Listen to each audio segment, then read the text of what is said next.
Welcome back to the Reseller Journey podcast. And in this episode, we got my man, Mindset Marlon. And today, guys, we're going to break some limiting beliefs. We're going to help you take the next step in your business or in life. And it all starts with having the proper mindset. So we got Mindset Marlon here to lay a foundation because we're going to build something today to help you guys take the next step in your life. So let's start with building this foundation. Marlon, thanks for coming on. I wanted to have you on for a while now. Why is mindset so important, and why should people even care about having a proper mindset?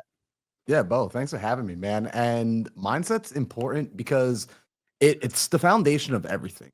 Oftentimes, what people think is, I just need the resources. I just need to go and buy the course or read the book, and then I'll be able to go out and create whatever it is that I want to create. And there's a degree in truth that you have to go and get specialized knowledge. However, I've seen so many people that have absorbed information and have not been able to reproduce and recreate results. And at the end of the day, results are the name of the game. You know, it used to boggle me, and you probably could relate to this. You ever go on YouTube and you watch a fire tutorial? You see someone show you how to buy real estate or how to invest in stocks or how to buy and sell on Amazon, and they're giving out the sauce. And you look at the view count, millions of views, 5 million, 10 million, 20 million views. And then you're like, where are the 20 million millionaires that had been created as a result? And you start to realize it's not just information. If people don't see themselves as the person that can create the result, it doesn't matter what information you give them, it's not going to work. So people have to learn how to cultivate a self image. They have to learn how to cultivate their subconscious mind to the place where they are in alignment with the reality they're looking to create. This is why I focus so heavily on mindset. It's probably at the core of everything that I do. Even though I'm a real estate investor, people see me go out and they do property and they're constantly asking, how do I get into properties? How do I buy properties? How do I do deals? And I tell them it starts with your mind first. Yeah. Quick break in the podcast to let you know we are hiring at Close Plus Stuff. Our Whatnot team is expanding, and we are looking for purpose-driven people to come and join our team. So if you want to start live selling and you don't want the headache of having to grow your social media, grow your account, you could join our team and start making money right away. The first and only requirement that we are wanting out of our team members is to be able to find and source quality inventory. So right here you could see we have 300 brands on our brands list.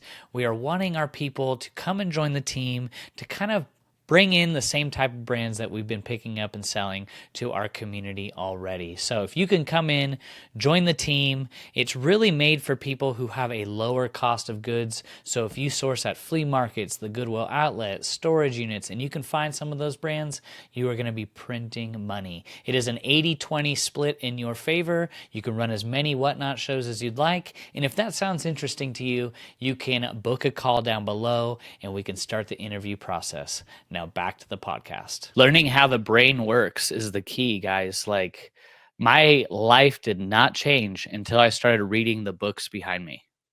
Why? Because I lacked information.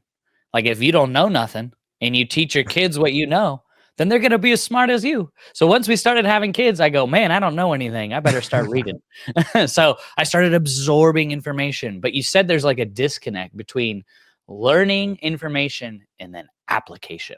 I think Yep. they call that wisdom and some stoicism, because I could read all the books, but if I don't apply it, nothing can happen. So um, what yeah, happens is, what's interesting is when people take in information, they've got to understand most people don't know how the mind actually works. And normally, like I teach this on a whiteboard, but I'm just gonna talk about this, and hopefully the audience will be able to conceptualize this as I explain that the mind, when we think about it, we think in picture. Like you and I, when we talk and we describe, if I talk about my car, or if I talk about basketball, you see images flash across your mind, right? Like inside of your imagination, you start to see your car, you start to see a basketball game happening, you start to see, if I say think about your house, you see an image of your house. You don't see the words HOUSE, you see the actual image of the home that you live in or that you grew up in. And so when I say the mind, people try to form an image of the mind. Most often people tell me, when I ask them what do they see, they tell me they see a picture of their brain. And I explained to them that the brain is no more your mind than like your hand or your fingertips are your mind. The brain is an instrument of the mind. The mind uses the brain, but the brain isn't the mind. And so, in order to be able to work with the mind, we need an image to conceptualize the mind so that we can work in alignment with it. We could actually function and utilize it properly. And so, imagine this, imagine I had this big circle, and this big circle represented your mind. It's symbolic, it's not actually your mind, it's just symbolic of your mind. And this circle, I would slice it in half across the middle.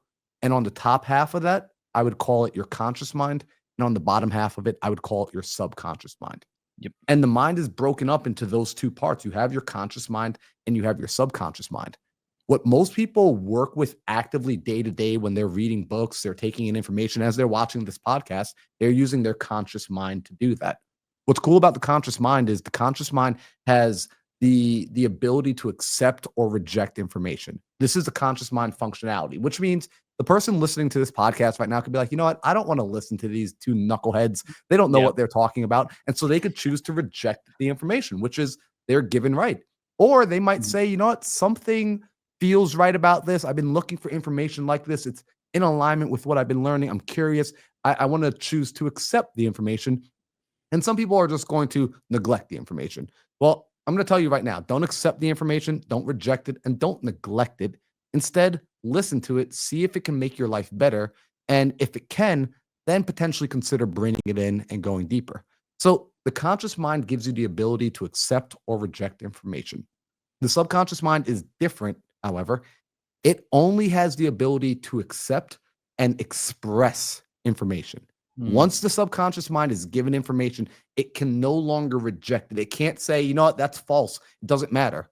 This is why people, you've heard us say that the mind, if you can get it to believe something, even if it's a lie, it will accept it as truth. Your body Yep. will respond to that information as truth, but only if it's accepted into the subconscious mind. It's not at the conscious level, it's at the subconscious level. And so what's interesting is when the subconscious, this is like, so I get like geeked up about this. No, this is my favorite topic, man. I'm Dude, totally, right? I'm 'Cause totally all about it. Yep. when people understand this, like this is effectively how we change our lives.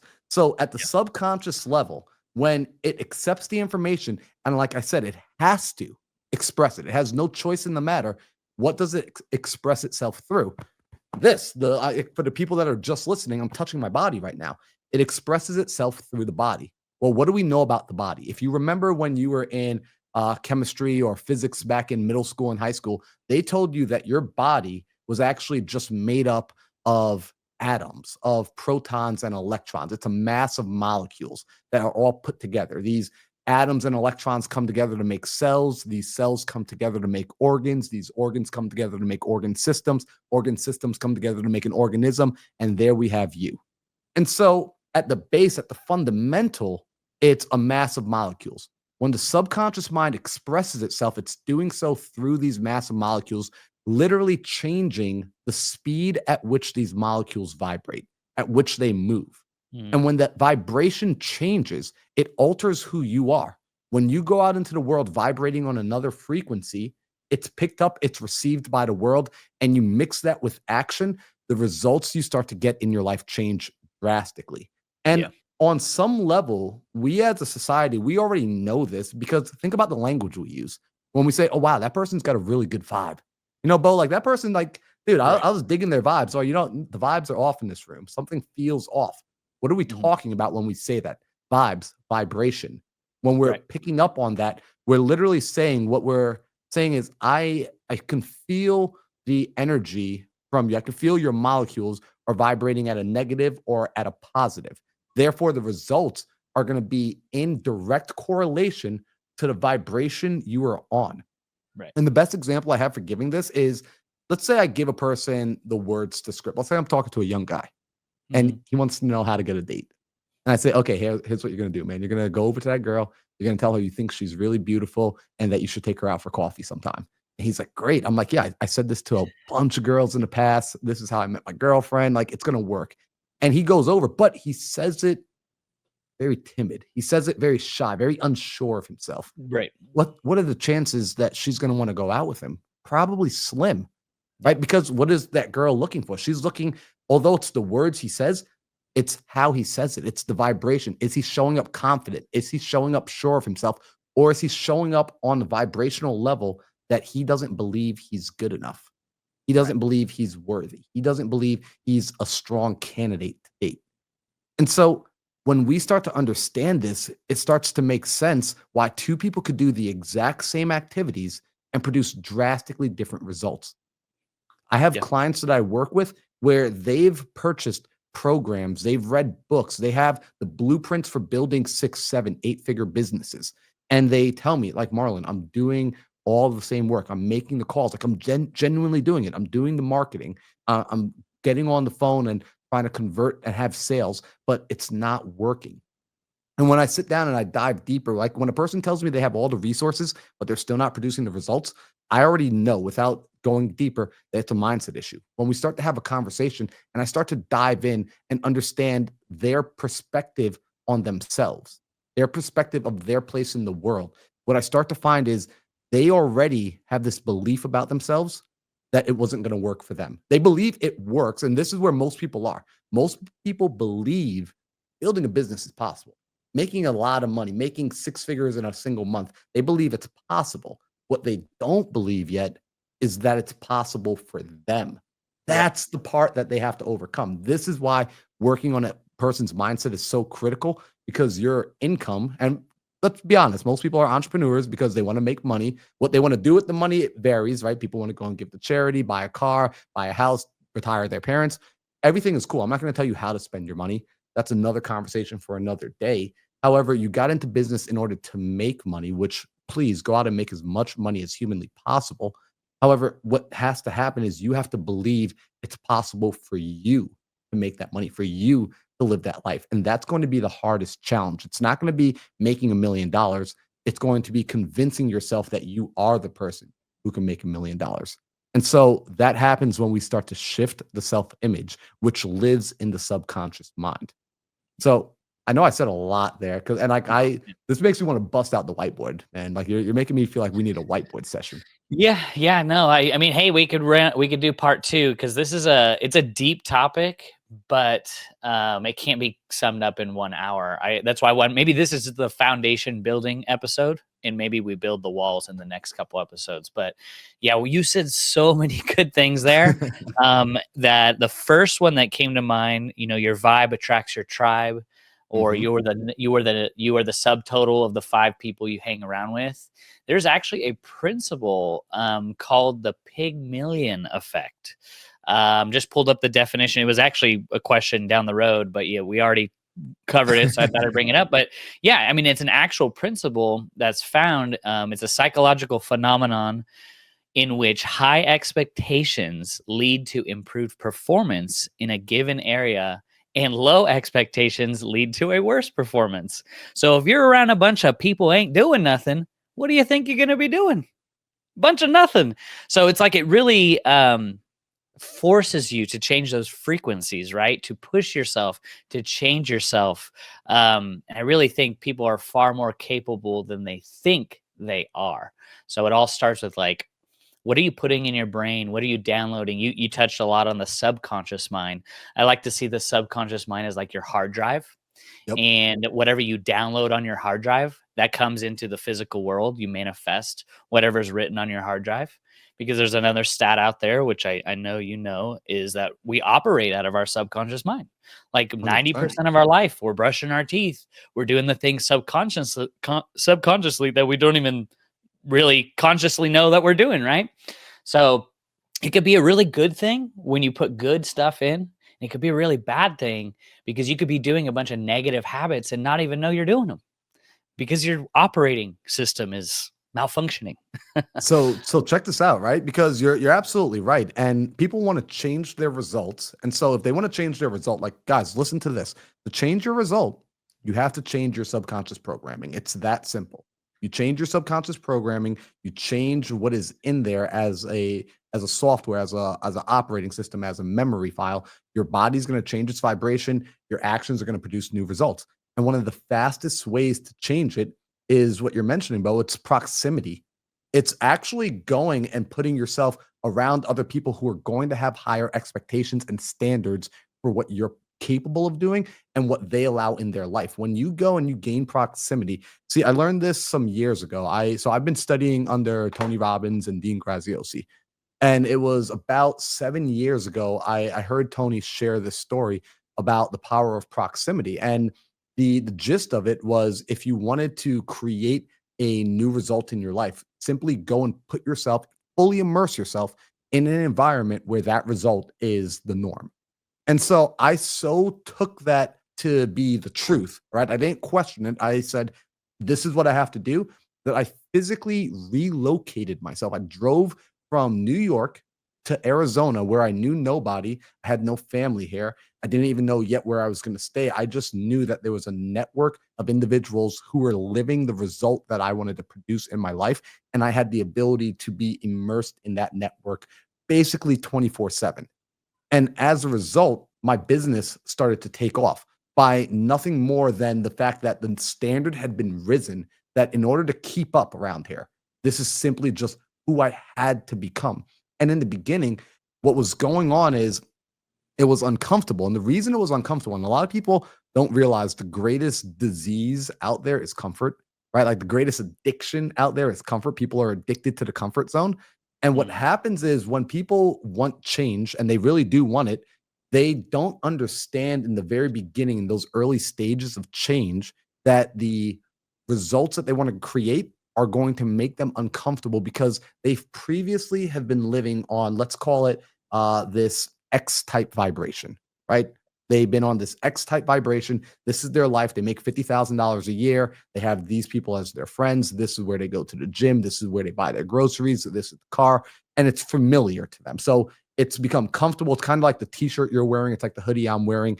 We've been wearing it so long, we don't even think about it anymore. It's just on us.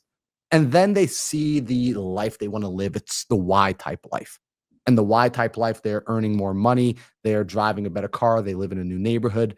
And the reality is, those two, that X vibration and that Y vibration, are not in harmony with one another. They're opposing vibration. And so when they start to make the change to get into that new vibration, it's not like the old vibration just gives up, dies, and goes away. It still stays with you for a little bit, right? The old Native American proverb talks about inside of each of us, there are two wolves, and they're constantly at war with one another. And when the young boy asks, well, which wolf wins? The elder chief says, it's whichever one you feed. And so imagine like that old wolf, that dark wolf is the X wolf, and it's bigger than the new light wolf. And as you feed the light wolf, what begins to happen is they start to come and they're about equal in size. And now we got a real dog fight. Right now, we've got like this is like a back and forth. It's not just that new wolf instantly wins over. And what's that feel like inside the body? Most people never think to ask, what is that going to feel like to live through the experience of that new wolf getting some teeth? It's going to feel like you're at a dis-ease in your body, right? Like your body's not at ease, dis-ease. And so things are going to feel uncomfortable. Things are going to feel uncertain. Every decision you go to make is going to feel like the world is ending. Things are crashing down around me. My life is literally falling apart, because it is. Your old life is falling apart. Your new life is trying to come into action. And this is going to look like deals falling apart. People that you thought were friends are walking out on you. And I want you to expect this. Understand this is a nature and a part of the reality. Most people, when they begin to experience this, they register this new experience as wrong, as something bad is happening, Mm. because life shouldn't be this uncomfortable, is what they've been conditioned to believe, because Right. they've been so addicted to the comfort zone. The comfort zone is what they know, and so they think things are supposed to be like they are in the comfort zone. I'm on social media, I'm on Instagram, I'm seeing my favorite influencer. He's on a yacht, he's on a jet ski, he's doing the cool things. His life looks really comfortable. I'm supposed to want a comfortable life. What I'm experiencing right now, the chaos, this can't be it. So what do I need to do? I got to go back to where it was comfortable, back where the ground was stable, regroup and figure this thing out. And so people Mhm. are taking action. They kind of get to this midway point and then they shoot back to where they were so that they could regroup and figure it out. No, don't go back. Keep going through. Mm. And you keep feeding this new wolf, even though The world is creating chaos. Your world in particular is creating chaos for you. You keep pushing through it. Anticipate this. Remember that you listened to this podcast and we told you this was going to happen. And Yep. as you keep pushing through, that new wolf becomes the new norm. He becomes the new king of the jungle. The old wolf is still there. That X type life is still there, but it's so small that it's of no effect anymore. That new wolf takes over. You have a new standard. And by the way, growth is always going to feel like this. The next time you want to break into a new level, your current standard, which was something you once dreamed of, is going to feel like the old bad wolf. This Right. is the process of growth. Yep. Yeah. Yeah, so many good things. One thing that resonated there was culture. When you're in a new environment, in the standard, the norm is when you're entering a new culture. Let's just take sports teams, for examples. The ones with the best, healthiest cultures, they might not even be the most talented players or the smartest, but they have a healthy culture. They Yep. perform better. It's just that's how it works. If you have a great team with great skill and they're, very smart, very analytical, but they have a bad culture. I think we've seen that before in sports. It's very common, right? So, yeah, I love that there. So many good things to unpack. Like you hit the nail on the head. Another one too. I have a couple books here, but this book here, it talks a little bit more about the science behind it, and it's by Carolyn Leaf. She's um, a neurologist that actually takes a lot of principles from the Bible. It's called Switch on Your Brain. Great, easy book. I'll put this link down below. But what I got from that is our brain is a muscle that has neuroplasticity. So like whatever we feed our brain, that's kind of like that muscle that keeps repeating and repeating. And the great thing about this is we can retrain our brains, you know? So like when what you said, getting out of the comfort zone, like our house burned down in 2020, but it was actually in hindsight the best thing that happened. Why? Because it got us out of the comfort zone. The best thing that happened. No one got hurt. Praise God. Yes, we lost everything, but it put us in a new mindset, a new way that was so uncomfortable. We didn't even have clothes. We had 4 kids. And we're like, what are we going to do?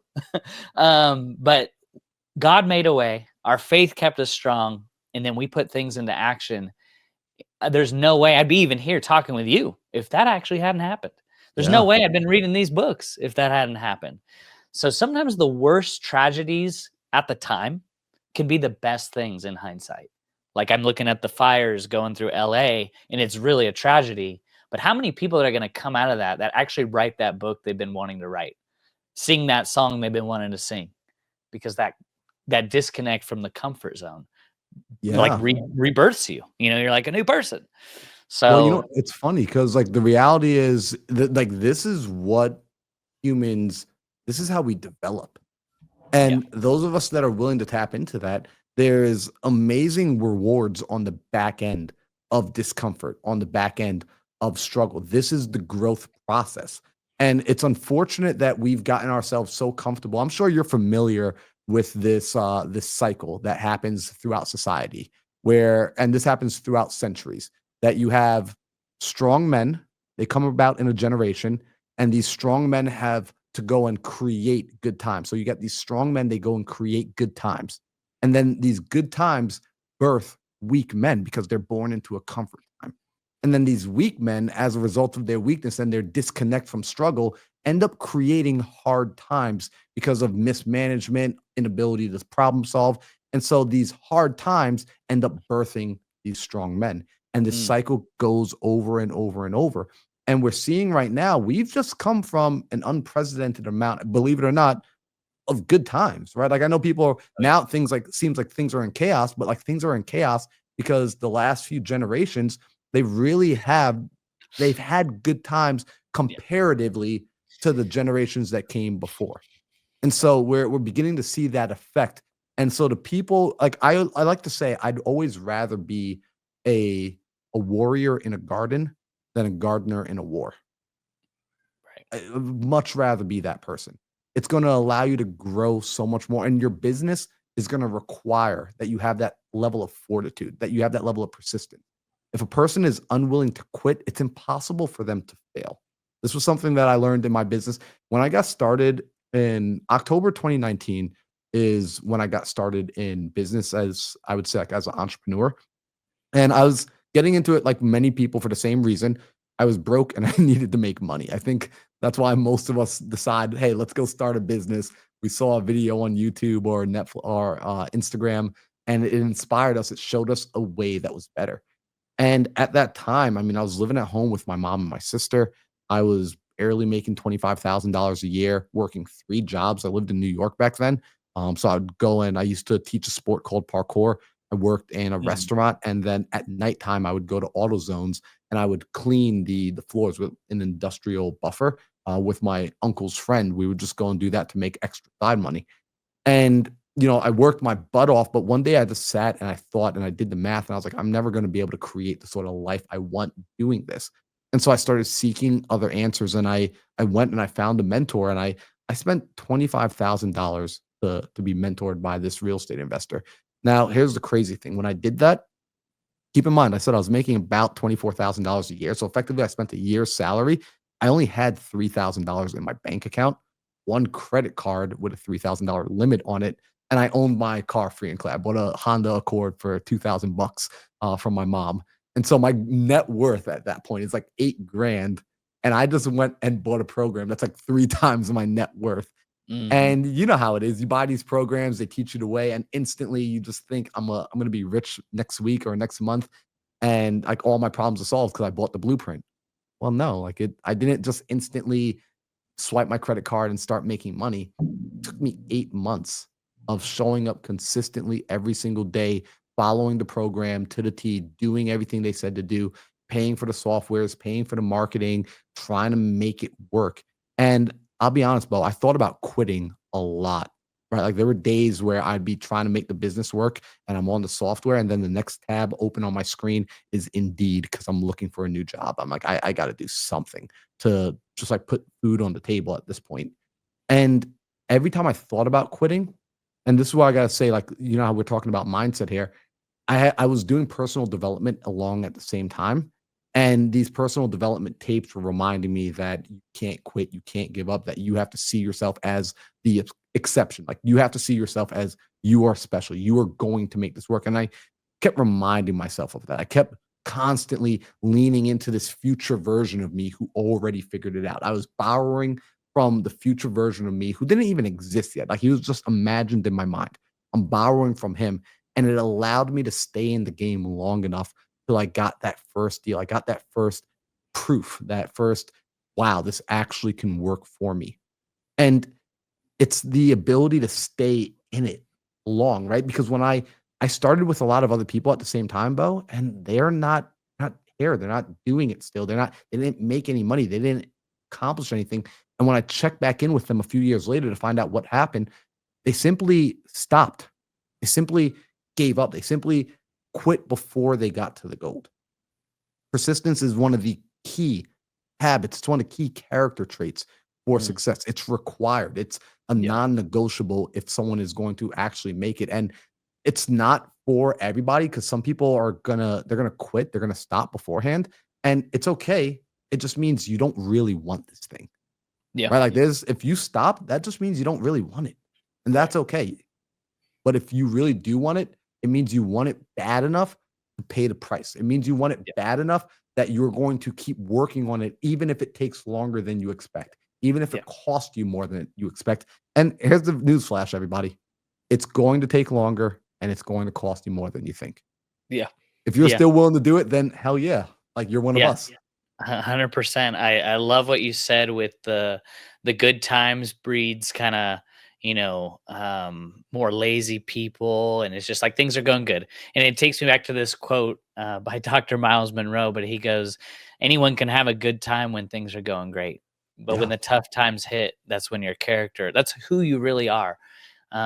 People don't care about what you went through, they care about how you go through it. So like you could say, what you went through, but they want to see how you're going through it. And if you are going through it with grace and love and faith, they go, wow, how'd you do that? That's why, people, when they've gone through it, like hearing a little bit of your testimony, that's powerful. Your power is in your testimony of where you've been. That's why it's called the Reseller Journey Podcast. It's because I want to get to know people of what they took and what it took from them, that sacrifice to build a business. Because we all want to build a business and we're all capable of it. But what was the key thing, right? And for you, it sounded like it was like a shift in your identity, in your mindset, and you're slowly starting to now become who you were born to be. So I love that. So yeah, the good times, anyone can have good time. I mean, Yeah. I love having good time. It's fun, but you can't grow in comfort. Well, You just could I can't. add one thing to that? Because you just said, right, like, well, you said, it's like I had to figure out who I was born to be. And here's the funny thing. I find myself saying this a lot recently, that your faith will be tested. Your strength will be tested. That faith untested is no faith at all. That strength untested is no strength at all. And so when I mentioned that I jumped into that program, right? I spent about $25,000 to get into it. It was 24,995, so 25,000.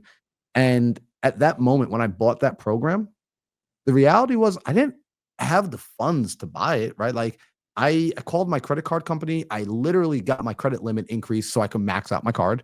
I spent all the money in my savings. I called up my mom, my dad, my uncle, and my girlfriend, borrowed money from them. I never borrowed money before a day in my life.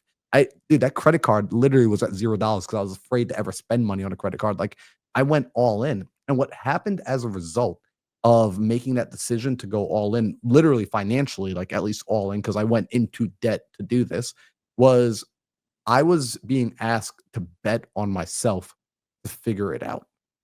And so I needed to be in that position where I had to test my resolve. I had to test my strength. I had to test my faith. And this is a position most people don't want to put themselves in because it requires a true decision. So the word decision, right, is broken up. It's day and cision, right? Day, the root of day is of or off. And the word cision, it actually comes from the Latin word cadare, which means to cut. So the word decision literally means to cut off, to cut away from any other option. So it's mentioned we got a fork in the road, and once you decide to go left or right, the other road disintegrates. You cannot go across that road anymore. You cannot come back and say, well, now I want to try that road. That's a true decision. It's that now that a choice has been made, all other choices have been eliminated as a consequence.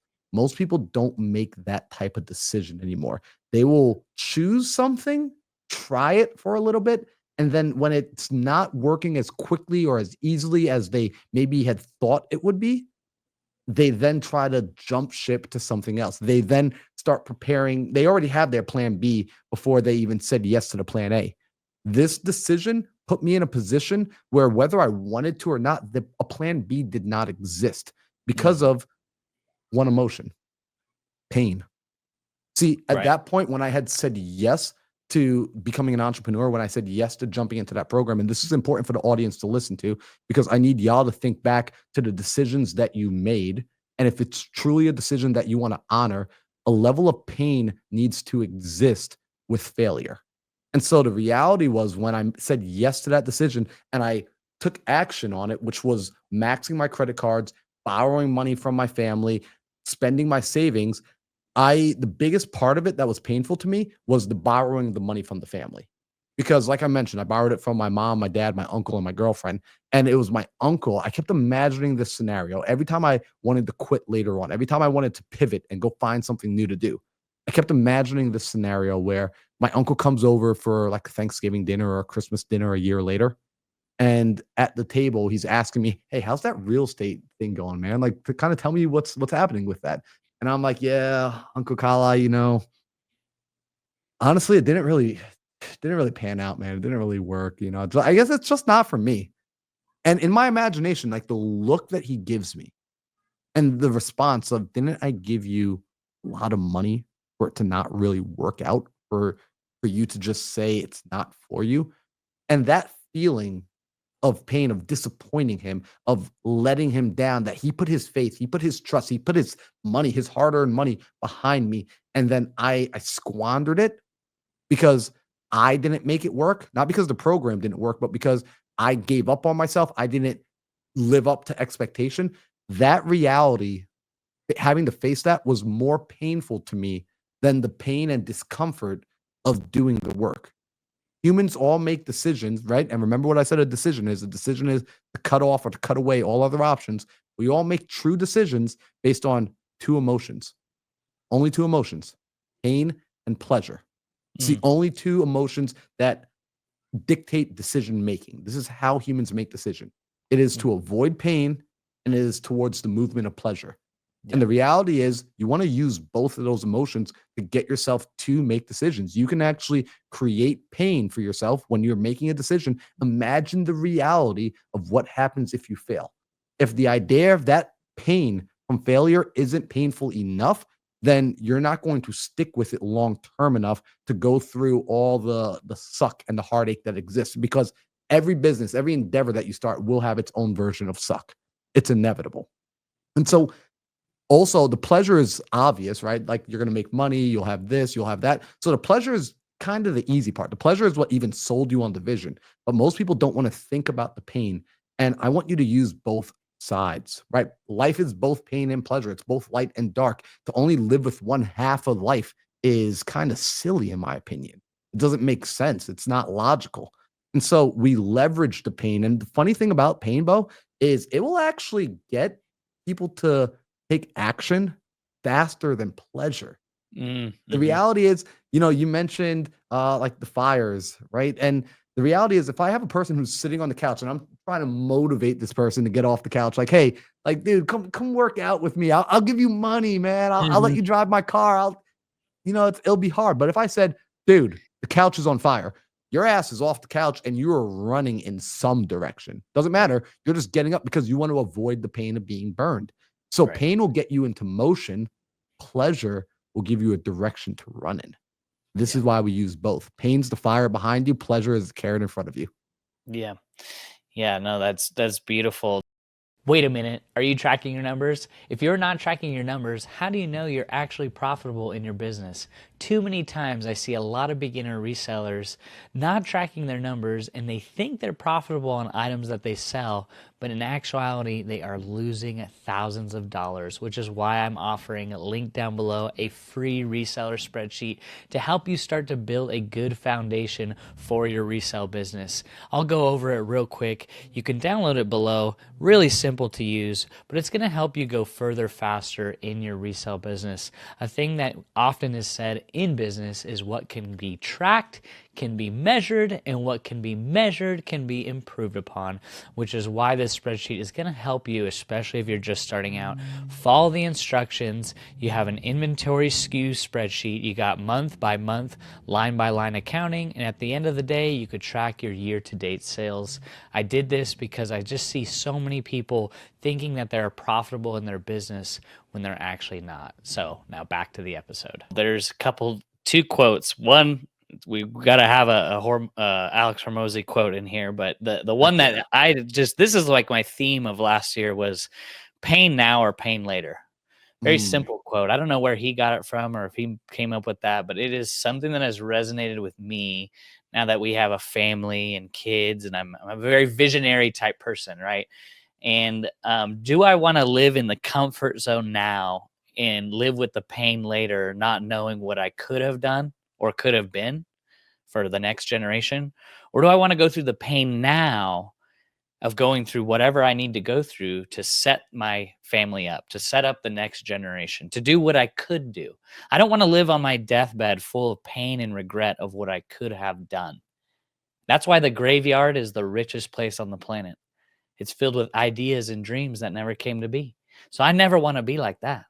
That is my conviction on life, and I am led by my conviction, and that is my belief. So pain versus pleasure. We live in a culture today where it's all about cake and having fun. So that's the good thing, though. If you just work a little bit, you can get far ahead of others. Oh, yeah. Because if you just do a little bit of work, people are going to go, wow, you're working and I'm watching Netflix. You're reading a book and I'm watching something on TikTok. So if you just do a little bit more than the next person, that's what I tell people when they're running eBay and doing e-commerce, is that if you just do one extra thing, you're going to have a successful business, because everyone quits too early once they face a little bit of pain. and that's the beauty of living in America. People kind of give up real quick. The grass is greener on the other side, right? Until they Oh. get there. So if you just focus like yourself, you made those extra calls, you saw the vision. And I want to get into where you're at now, because you're in a beautiful spot now, with multiple properties and stuff. But yeah, there's such a huge thing. I love that, pain versus pleasure. Guys, don't fall asleep. I know there's no problem with having fun, but I think it's when people just really start to indulge in eating their cake and having fun, right? So I love that. I love it. So that, yeah, the pain now or pain later. That's a great quote by Hormozy. And then the other one was it's it's like, whatever you are right now is a decision. Like that was the decision you made. Like Yeah. whatever you decided to be is what you are right now. That was a decision. Like it was a choice that you made to cut off, right? And I had to make the choice to learn new things, to push myself. I wasn't gonna, grow if I didn't force myself and go through that. So yeah, like the decisions is like, if you're running an eBay store or you're doing Amazon or whatnot or whatever, that's a decision that you need to make. And are you going to live with the regret? I don't want to live in regret. Yeah, and it's funny. I love that you said you don't want to live in regret. I do something that I think this will be really helpful for the audience. Somebody listening right now. Shout out to you if you're listening 40 minutes into this podcast and you're listening to us talk this long. You're my kind of people. Real talk. If you're listening to us talk about mindset for 40 minutes, you are my kind of people. We need to hang out. We need to talk. Mm-hmm. And when I was, at that place of realizing that I needed to do something different with my life back while before I step into entrepreneurship, I'm beginning to feel the burnout of just hustling 3 jobs. I'm beginning to do the math in my mind. Like I'm never going to get anywhere. I remember one night I'm standing in the restaurant. I used to stay after on certain nights if they needed, and I would do janitorial work after I was done being a busboy and after waitering all night. I would just stay extra and clean the bar and go and clean the bathrooms. And so it's a Friday night. I'm mopping the floors like I've done a million times before. And I just have this moment where the kitchen door is open from the bar and I can see into the kitchen. And it's the same kitchen that I've been cleaning since I was 11 years old. I'm at this point, maybe 20, 24 years old or something like that. And I'm looking into that kitchen and it just hits me. I'm like, how many times have I cleaned the kitchen only to come back the next day and it's a total mess? And then I'm just going to clean it again. And I'm going to be here mopping the floor again. And I felt like I was in that movie Groundhog's Day, where he keeps repeating the same day over and over and over.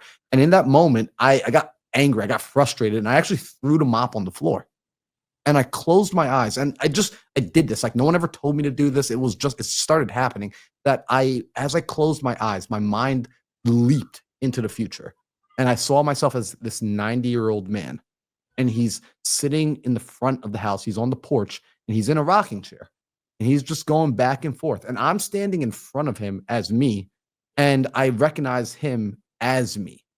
And so I begin to have a conversation with him and I'm just asking him about life. And he tells me, he says, look, we did it. I'm like, what did we do? He says, we finished up college. You went and got your doctorates in physical therapy. You became a physical therapist. Congratulations. You were earning about $120,000 after the raises and all.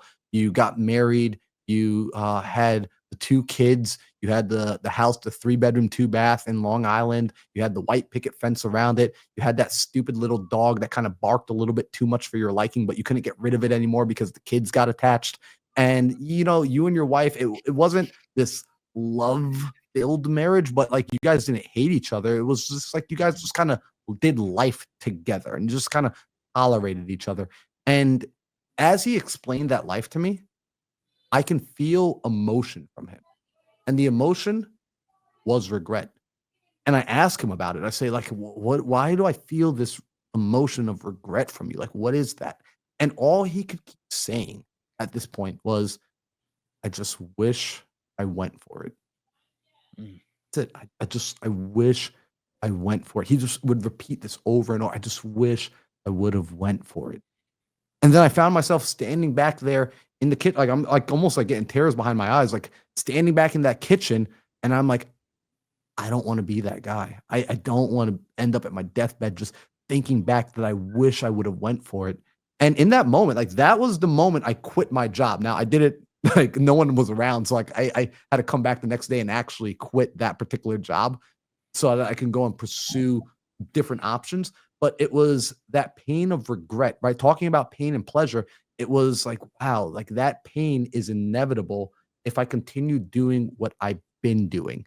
And I know there's somebody listening right now who's in that cycle of it's been 17 years and you've lived the same year 17 times. You're Yeah. stuck in the same place, right? Don't be the man that dies with regret. Don't be the woman that dies with regret, wishing you would have gone for it. He didn't even care if he made it. He just wanted to be able to go back in time and have the opportunity to play the game because the way he played it, he played life on defense. Yeah. And defense, as great as it is, you don't put points on the board playing defense. Right. You got to attack life on offense. Entrepreneurship requires an offensive player. It requires it. Yeah. So you kind of brought that up to me. So I just wanted to share that because like I felt that kind of like that burden on me to share and speak that.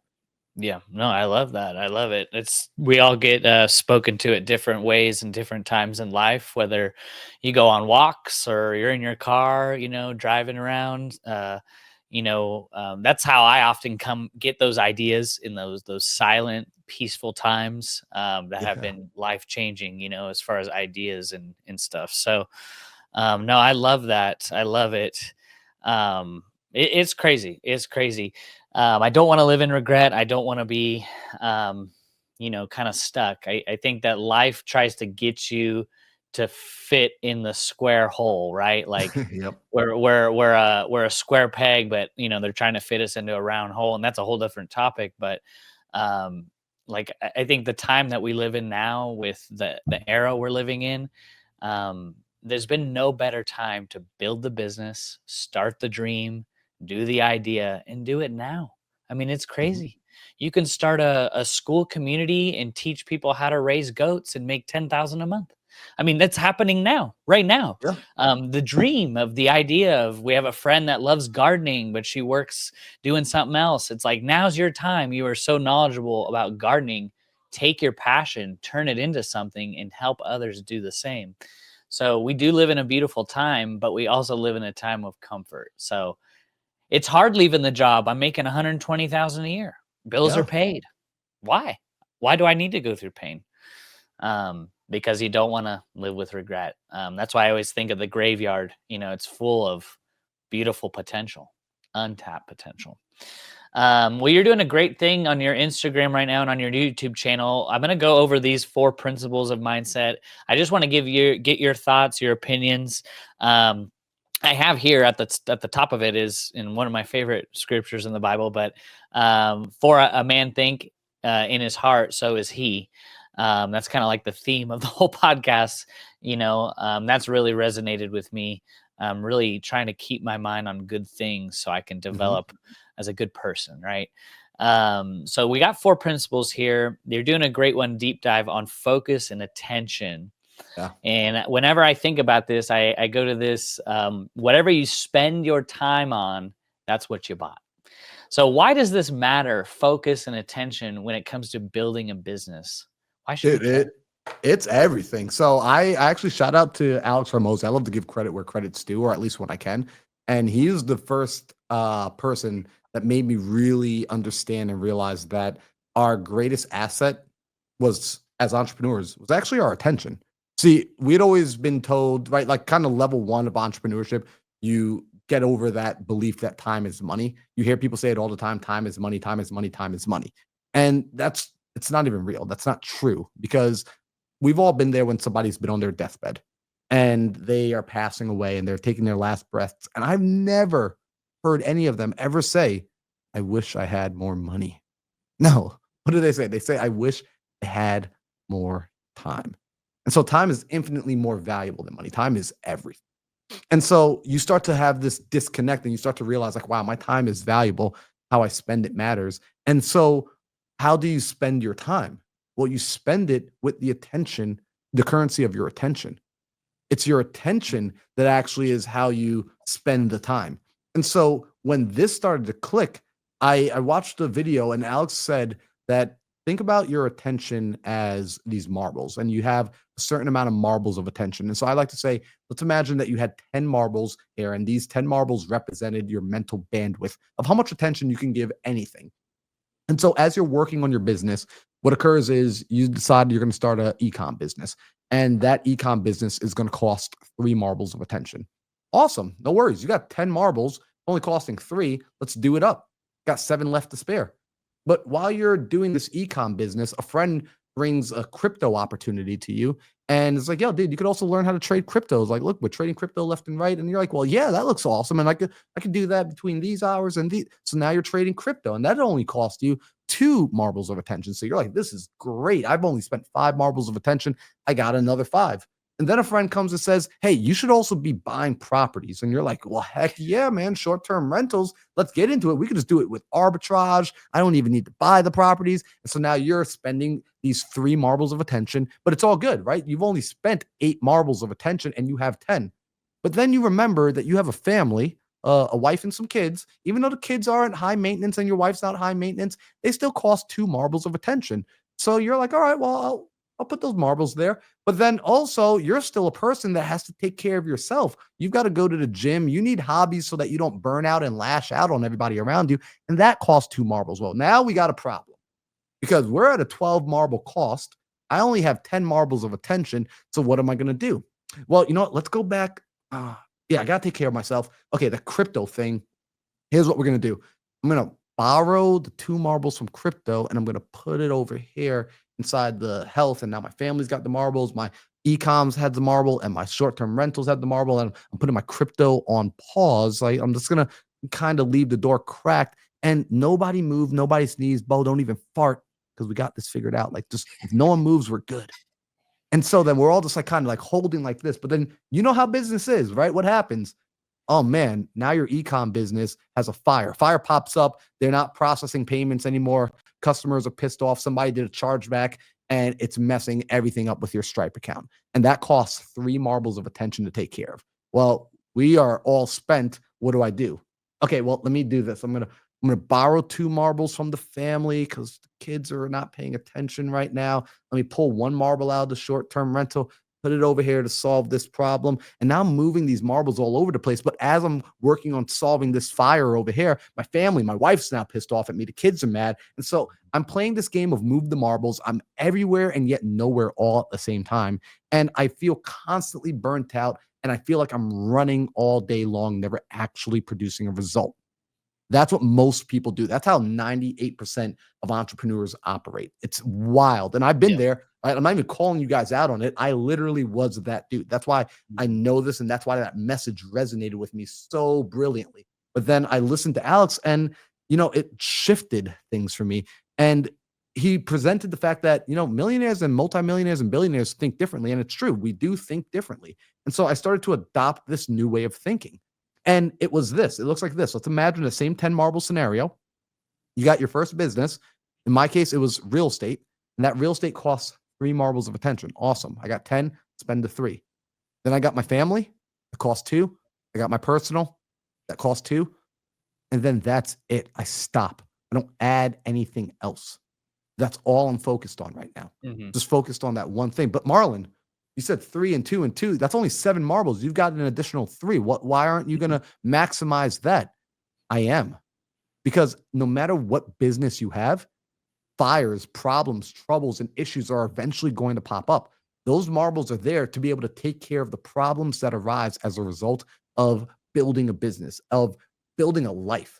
And so the reason those problems seem so overwhelming in the very beginning was because you didn't have the actual mental bandwidth to handle them. You're missing the horsepower of attention to be able to handle the problems. And so as a result, those problems seemed massive. They seemed big. And what you actually realize when you have the mental bandwidth to handle them, that big problems are actually small and small problems are actually big. When I say small problems are actually big, I mean in the sense that that small distraction, that small little opportunity, you actually start to realize how big of an issue it is because it spends your attention and it prevents you from being able to handle the other problems that occur in your life. So you start to avoid those things, you leave them out, and you don't ignore them. See, people try to ignore, like, well, I'm just going to have it and not pay attention to it right now. That's silly. It actually costs you mental bandwidth. It costs willpower to ignore something, right? You have kids when they're being loud and crazy. For you to ignore them while you're on a phone call, it takes mental bandwidth to be able Mhm. to do that. So Yep. rather than ignore, we eliminate, completely eradicate, completely remove. And so I like to say this: focus is the active removal of distraction. It's actually removing it. And when you remove it, my pastor said something 3 weeks ago that I love. He said, when you remove something and you close the door on that distraction, on that temptation, if you don't lock the door, you haven't actually removed it. Because when something's trying to get at you, it's just constantly doing this, it's nabbing at it. And eventually it's going to get its hand on the door handle and it's going to open it up. And if you didn't lock it, it's right back in there. Right. To remove it is to lock the door. It's to make that decision. It's to cut it off, to cut it away.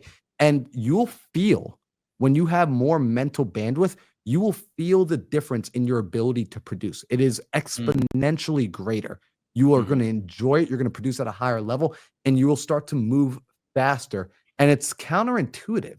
You think, if I want to do more, then I need to go and do more. It's actually, if you want to do more, you need to do less, right? Do less things, but do more of the one thing, not doing more things. This is being an inch wide and a mile deep versus a Yeah. mile wide and an inch deep, which is, Right. Right. it's hard for people to commit to that. Yeah. And it's not Yeah. forever, but it is for a season while you Seasons. grow. Yeah. Yeah. The Jim Rohn quote comes to mind right there is people want more, but they don't want to become more. They want a Mm, above average salary by staying a below average person. And they wonder, why is it not working out? And you're probably wondering, if you're listening to this, how do I get more marbles?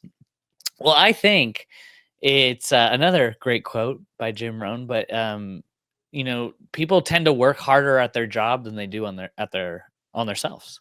yep. And you'll find that you will be paid according to the value that you bring to the marketplace, right? Like, so if you become more valuable, maybe you'll start to get that 11th, 12th marble because you'll develop management skills. You'll develop leadership skills. You'll be able to scale and learning how to network and hire a team. And, that's kind of where you see a lot of these bigger businesses is because they've been able to scale by just becoming more valuable, by becoming better. And just like you said, if you focus, you'll be able to go miles deep by just like refining yourself, becoming more valuable. And that's a hard thing because, like I said, it goes back to that comfort. People don't want to work on themselves. They're happy where they're at, but there's nothing better than making yourself like gold or like silver or like oil, because Yeah. when the crumbling time happens, you've already become a person of value. Yep. That's why there's a great quote. Also, I know it's full of quotes, but these are all stuck in my heart. These are principles for me. People seek success, but I don't want to seek success. I want to become a person of value. And I feel like success is attracted to becoming a valuable person. It is. Through communication and learning how your mind works, and relationships too. It's like, I feel like relationships is one of the most valuable asset ever. I want to be known for helping people, not my bank account. I don't care about that. And when going back to what you said about time, I know that was a little earlier, but there's a great thing I just heard where the guy asked, hey, would you rather have Warren Buffett's life right now? You got all the money, you got all the cars, you got everything, right? But you're 95 years old. Or do you want to be where you're at now? And people, makes people think, they want the time, right? You don't want to be 95 with everything, because who knows? Your life could be gone tomorrow. So it's like, your time is so valuable. Come on now. So good. I love that. I'm going to be using that. That's so good. And it's funny that I'm glad you brought up Warren Buffett, by the way, because Warren Buffett, we know his late partner, Charlie Munger, who just passed away, arguably two of the greatest investors that are in our generation. And they had a way of, when they produced their wealth, they practice what we call contrarian thinking, right? You know, Warren Buffett and Charlie Munger have spent their entire career studying some of the greatest founders in history. And with all that study, one of the principles they landed on was contrarian thinking, which is effectively saying that if the mass is doing this, we are going to do the opposite.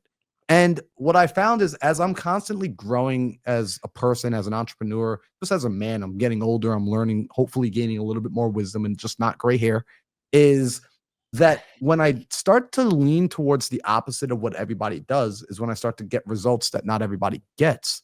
And so what happens is right now we're in a time where everybody leans, right? A majority. When I say everybody, I'm saying a majority, and I think most people would agree, to short-term thinking, to more instant gratification. There isn't as much patience as there once was. I mean, and we're trained, we're conditioned to. I'm not even saying it's a good or bad thing. It's more of an observation that we are trained to be short-term thinkers. Our apps give us everything instantly. We can Google it. We can pull up the cell phone. We order things on Uber. It's at our front door. Heck, even the way we make payments as a society, we no longer think about the overall cost. We just think about, well, what's it going to cost me monthly? So we think in a 2-week time horizon because that's when we get paid. We think in a month-long time horizon because that's how often we get charged. And that's about as far out as our thinking goes. And then maybe if you're a little bit more advanced, you think in a quarter long time horizon. But when you look at the people who are excelling in life, not just even entrepreneurship, but you look at athletes, you look at actors and actresses, you look at founders, these are individuals who have trained and disciplined themselves to think in longer time horizon, in 1-year increments, in 5-year increments, in 10-year increments, 20-year increments, and not just think in those increments, but actually live in those increments and leverage the reward cycles of 20-year time horizons versus 2-day time horizons. And that is something that I want the audience to consider for yourself. Are you living, what sort of reward increment horizon, time horizon do you operate out of? Because the same behavior changed in time horizon can actually be a positive or a negative. For example, if the world were going to end tomorrow, then it would make sense for me to go and eat the cake right now. It would make sense for me to go and swipe the credit cards and spend the money. Like if everything, if the game were over tomorrow, I should just go and do all the things right now because it's over tomorrow. The timeline's up. But if I've got to live another 20 years, then maybe I don't just run up my credit card today. Maybe I don't just run up and eat everything at the table because I still have next week, next month, next year to concern myself about. And so when I'm building a business and I'm making decisions on, do I quit? Do I give up? Well, it depends. How long are you trying to play this game? Yeah. Right. When you're in a marriage and you're thinking, well, I want to be married to this woman for the rest of my life. Do I walk away after this argument? Right.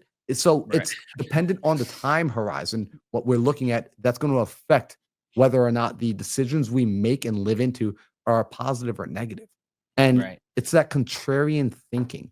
It's look at what the masses are doing. Like the easy way to stand out, y'all, easy way to begin to succeed and differentiate yourself is understand and don't judge, just observe what is the majority of society doing, and then seek and ask yourself, well, what would be the opposite? Look at what failures are doing. Study what causes people to fail, and then do the opposite. If you're like, I don't know what to do to win, well, do this. Do an experiment, a thought experiment, if you will. Ask yourself, and I've done this before. I do this with my products and I do this with my own personal development. I ask myself, what would guarantee that I fail? What would guarantee that this product sucks? What would guarantee that I go out into the marketplace and make an absolute clown of myself? And I get this entire list because we know how easy our brains are so good at feeding us the negative. We put no effort into making that happen. So let it happen. This is what Charlie Munger taught. He's like, look, your brain is a negative seeking machine. It's going to find that negative like it's on autopilot, like it is a hound able to sniff anything out, and let it do that. And as it creates that list for you, what you now simply need to do is on the flip side, figure out what is the opposite. Literally right now, the opposite of all of the things you just said. Well, then you now have just created a list of, well, if I simply do the opposite of all the things that would guarantee failure, I just created a list of what would guarantee success, and then live by and do that thing. Mm-hmm. So Yeah. yeah, No, I dude, love that. you're getting me fired up in here, man. No, yeah, we got to do a part two, and this is just something that I've wanted to have you on for a while. I'm very passionate about just personal development in general, but when it comes to the mind, learning how it works, learning the Hmm. connection between consciousness, subconscious mind. It's really cool because it does have a lot to do with business and your success in life. Like it is my belief that there's no problems in life, only problems thinking. That there is a solution to every problem. We're just thinking poorly. There's a solution to every problem. We just need to think in new ways about old problems. And by reading and learning people's testimonies, this guy right here, Jim Quick, Limitless. So it's a thicker book, but it's a great one. I read it earlier in the year last year. But this guy had a brain injury that Yeah. caused him to just a very bad brain injury, short-term memory, long-term memory gone. But he retrained his brain and now he teaches about mindset and how to unlock a lot of the potential in your brain. The brain is a powerful thing. It is really cool how you do have control over it, but you really need to be careful on what you feed it. And I think that by listening to a lot of your content, a lot of people can get some inspiration and motivation to be like, wow, I I think I can do this. Yes, you can. This is why Mhm. coaching is so powerful because it's someone who really pushes you beyond your comfort zone. I mean, the whole coaching niche. Yes, there is bad coaches out there, but it is 100% like if you can get a good mentor, a good coach, just like when you're weightlifting or you're getting a coach to get better at something, it's going to push you beyond what you thought you could do. So I wanted to have you on. I know we could go a bit longer, but I also don't want to take your day because I know you are a busy guy. If you just maybe want to go into, I'll pick the one of the more important principles to me is like your belief system, your personal philosophy. I really think that everyone believes in something. Yeah. Even the atheist believes that there is no God. So they believe in something. But I do think that nothing is stronger than a person who is led by their belief or their convictions. This is why we admire leaders because these see things that others can't. That's why they Yeah. get followers. They believe in a vision. What is your thoughts on personal philosophy and how it relates to business? Yeah, great question. So I personal philosophy is it's huge, right? As a founder of a business, you have to understand your business is essentially going to be an extension of you. And so when it's an extension of you, it's an extension of your value, of your principles. And this is what is felt with the team when you bring people in to build the business. A lot of people think the founder builds the business, but the founder really their job is to, in my opinion, right? This is my opinion, the founder's job is to set the culture, to cast the vision, and then to go out and attract and bring in the right people. And the people will build the business. All right. The founder builds the people, and the people build the business. And so there needs to be a unifying culture that is an agreed upon set of this is how we operate. Very much. I love that you say principles, right? Because I think I what I like to say is each person should have their own personal constitution. The reason I say a personal constitution is because one, we live in America. I think it's the greatest country on planet freaking Earth.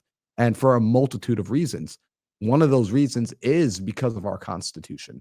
This was a document written over 2 centuries ago that has withstood the test of time. It is still in operation today. Think about that. Like a document written over 200 years ago has only had but so many amendments needed to it. It means it was so well put together. It was so strong that it was able to govern literally hundreds of millions of people over time. That's impressive, right? Like to make something that is able to continuously serve people even after you're gone, and it's so well put together, so intentional, so thoughtful that it was able to be adopted by other people after you put it into play. That's ultimately what an individual needs to do with their business. That they set that culture that when you come in, you either live up to the Constitution or you say, I don't like this, and you choose to not be here, but the Constitution stands. So I believe people should have their principles, things that they are stood by, a standard that they can be held to, and that other people are aware of. So they know, hey, judge me by this standard. I give you permission to hold me to this standard. It's something that's funny that Bo, when I have clients that I work with, and at the beginning of our calls when we're sitting down, I actually review with them my personal principles. So I actually like pull it out, like I have a sheet, I share it on the screen, and we read through it together. And the reason we read through it together, at the end of it, I say to them, these are my personal principles. This is the standard and expectation you can have of me. And this is what I'm giving you permission to hold me to it. And if I ever don't live up to this, you have permission to call me out on this because I am letting you down, because this is how I'm telling you I will present myself to you. So I believe it's important and it's personal. People need to go and create this. When I got this idea, by the way, like I didn't create this idea myself. I wish I could say I'm that smart. I'm not. I copy and paste. I look at people who have had major success and I go to see what has caused that. And this came when I started studying the Rockefeller family. The Mm. Rockefeller family is one of the few families that created wealth generations ago, and that wealth has continued to last, and not only last, but it grew with each passing generation. Whereas other families, typically generational wealth is gone by the third generation. Yep. And so what ended up happening when I looked into it to figure out what allowed the wealth to grow, you found out that Rockefeller Sr. had implemented a rule that the kids were to learn the family's principles. They were to live Mm. up, they were going to be tested against the family principles. And so he wasn't passing down assets, he was passing down principles. And if you were able to live up to the principles, you then got access to the assets. And as a result of having those particular family's principles, you Mm. were a person capable of handling, stewarding, and growing the asset. And I was like, dang, that is so freaking dope. And it made me wonder, like, what does it mean to be a Johnson? My last name's Johnson. I was like, what does it mean to be a Johnson? And so I sat down and I spent time creating my personal principles. So it's something cool. Like if people ever hop onto a call with me, like I start, well, it's my like inner circle of like coaching clients. I start our calls off with reviewing my principles for them. I just like read it out loud to them each time. It takes like a minute or so, but it constantly just, again, it reframes and reminds them of what I stand for. It reminds me of what I stand for, and it inspires them to do the same thing for their own family. Yeah, I love it. Yeah, that should be mandatory for all people that are looking to, have generational wealth. But I guess going over what is principles, principles are like natural laws, right? They are keys. And a great thing when I think about that is like we don't break laws, laws break people because success and failure is predictable. It's that whether they obey principles, laws, keys, because success is easy, you just obey the laws and the keys. You use the keys. What do keys do? They open doors to your future. But yet, we don't have a set of convictions, principles, ideas, concepts that we could follow. So that's why it's so, that it is my belief like God doesn't make rich people, He doesn't make poor people, He just makes people. And it's up to their ability to manage Earth's resources, and money's attracted to those resources. So, how we manage and steward what is around us, that's going to help us take that next step, whether financially, relationally, personally. So there's a lot to unpack there, but people are probably, well, what is principles? Principles for me is like keys. They're going to open your doors. And we all have our own set of guiding principles, but I love that. If you can be set a man of principle, you're going to be set. You won't be shaken. But yeah, I Amen. love that. I love it. Where can people go if they maybe want a little bit of help? I know you have a school community. You mentioned something about an inner circle. I'll put all your links down in the description. But if people want to take the next step and they're just feeling stuck. Yeah. I mean, guys, if you need any help, join into a school community. We have a free school community. It's called the Millionaire Mindset Community. So they can just go to school.com/MMC dash free, or just find me on Instagram at Mindset Marlon. I have the link in my bio to the school. As far as the inner circle, that right now is closed out, y'all. It's application based. Once I open it up, I bring a few guys in, a few gals in, and then we close it out we reopen it every 90 days. So but you're able to get on the wait list if you come into the school community. There's a way to get on the wait list. You can fill in the application, and then when we open up spots, I'll personally review all the applications. It's not for everybody. I'm going to say that right now. It is not for someone who is like, if you're brand spanking new, you just got started in entrepreneurship, the inner circle, it's not for you, right? You still need to be tested. You still, quite frankly, have to pass the test of time. I got to see that you're even dedicated to this. If you just started a week ago, you have to put in the time. You've got to go and get some lumps and bruises. But the people who have been in business for at least 6 months, you made at least your first 10K. And now you're like, all right, I'm ready to accelerate things. I understand I need better habits. I understand I need to reprogram my subconscious. I need to reprogram my self-image. I need high performance and I want to accelerate this. And I just don't want it to take another 10 years. I want to condense the time, take decades and turn it into weeks and months. Then let's have a conversation. Yeah. Yeah. I love it. I'll put all the links down below and we'll end on this. But the reason why I love reading and learning so much is because what could take me 5 years to learn, I could have just read in a book. So being that time is one of our most valuable resources is that I don't want to, it's like the Hormozy quote, paying down the ignorance debt. It's costing me millions of dollars a year, not knowing how to make millions of dollars a year. And I don't want to do that because we're living in the golden age of, I mean, there's a 12-year-old kid developed some AI app the other day. It popped up some Bible AI app, $1 million a month reoccurring revenue. And it took 2 months to build. And here I am. So it's like the day of being able to start your own business and do what you're passionate about. There's no excuse. There's no excuse. So sometimes it takes getting unstuck in your thinking, learning to think in new ways. And I really appreciate what you do. And we'll have to have you on, maybe later in this year to just, we laid the foundation here. We'll build the walls next time. But just appreciate you, brother. Thank you for everything you're doing. Very impactful. And I learned a lot as well. Oh, thank you so much for having me here, man. I appreciate you. I love what you do for your audience, and I'm looking forward to coming back. Yep. Appreciate you guys. Have a blessed weekend. We'll see you in the next one. Bye-bye.